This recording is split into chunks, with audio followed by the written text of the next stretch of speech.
Luka's weight loss journey was. What kind of grade would you give this? A, B, C, D, F? What's the grade so far for Luka's weight loss journey? I mean, I'm gonna give it a solid B plus.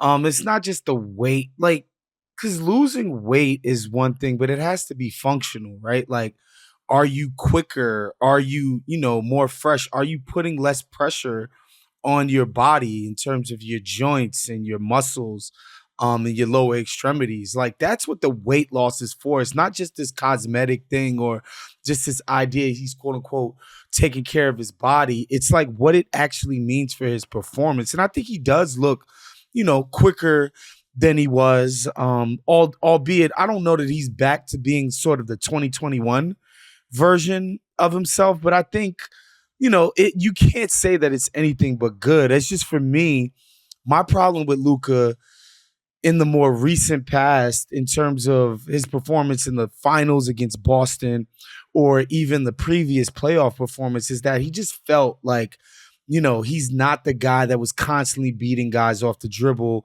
and kind of getting them on his hip and then using his strength that way, and just being a master of angles and, leveraging his body against defenders.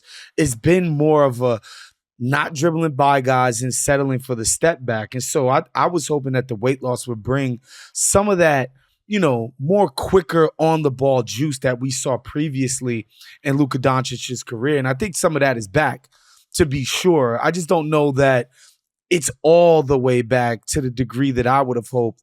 When you think about, remember the first time he played against Kawhi and Paul George in the playoffs, and those guys couldn't do anything with him. And it's not because he was doing a bunch of step backs. It's because literally he was just breaking these guys down in their primes, damn near, as defenders off the dribble. And I'd like to see a little bit of that come back to Luka's game. Yeah, I think with Luka, the defense as well, of course. That's been talked about over and over again with the flaws on that end of the floor. But it is interesting, like when you look at the shooting frequency numbers for Luka early in his career, the first 2 years of his career, 29% and 33% of his shots came at the rim.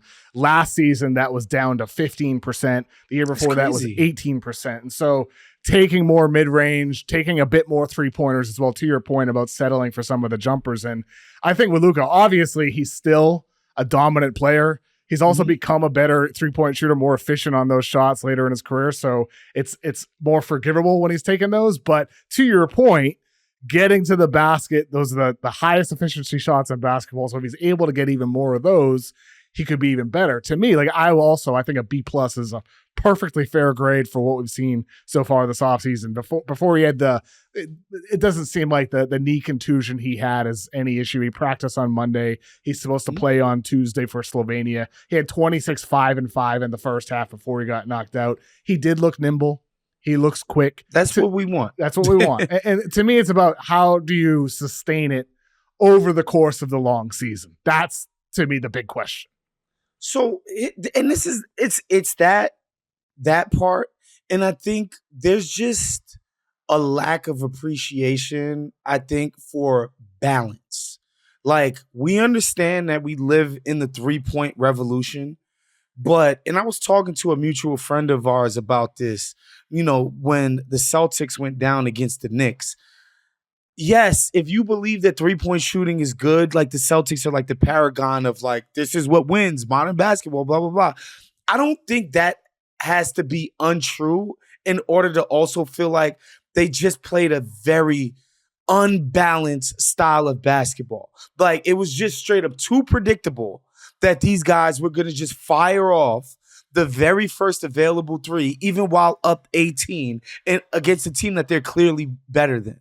Right. And I think on a team level, you see how that could, sort of mess up your results in terms of success.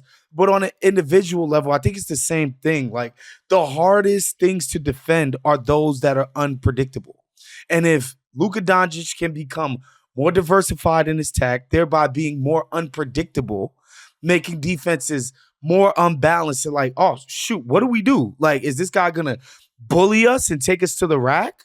is he going to pop up for that famous step back? Like, he has a variety of things he can attack the defense with. And I think that's why it's important. It's not just like we want to be get off our lawn guys, KOC, and be like, stop with the jump shots. Like, it's not that. It's like you need to be well balanced in order to be most effective. Sure. And I think with him, of course, he's been an excellent playoff performer, but sustaining it over the full duration of the playoffs at the highest levels in the finals, having diversity on offense matters. And obviously, being able to survive on defense matters a lot too. Lauri Markkanen, so far for Finland, he has games scoring 48, 42, and 31 points so far in EuroBasket competition.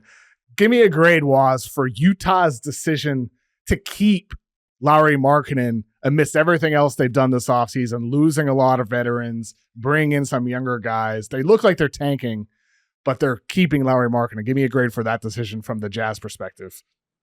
I mean, I don't even want to cop out because I think it is a B decision in terms of, I guess it's easy for somebody sitting on their couch who doesn't have to sell a product to a fan base in terms of getting people to pay their money, getting people to pay with their eyeballs on television, to be like, oh, tear this thing down to the studs. You don't need useful players if you're ushering in a youth movement. At the same time, this guy is a great player.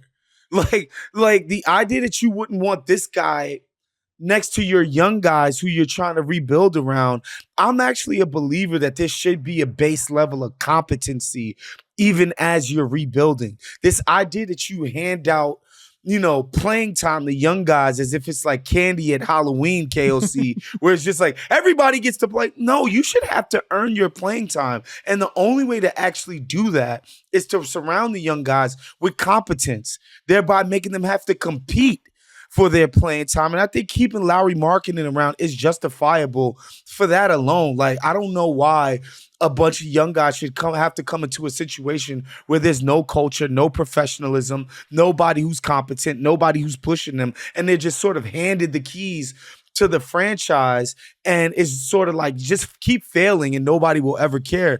There'll be no accountability. Now, do I think you need to do a Mike Malone and basically like be at open war with your GM and don't play any young guys ever? No, I don't think you should do that either. But I think that, again, there needs to be some level of give and take when it comes to the rebuilding.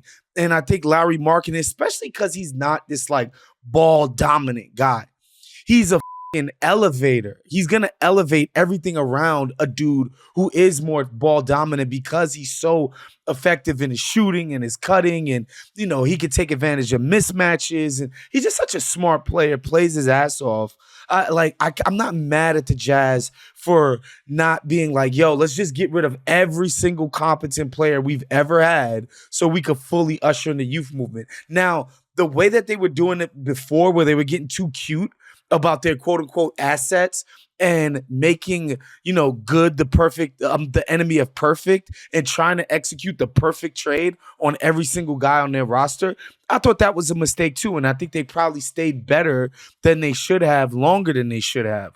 But Lauri, I think, should be on this team, man. Like, if they don't get a package that blows them away, because he can be a part of making their future brighter. I think those 3 points are all spot on, Waz. I'd go even further. I'd give it an A+ to keep Lauri. I love that.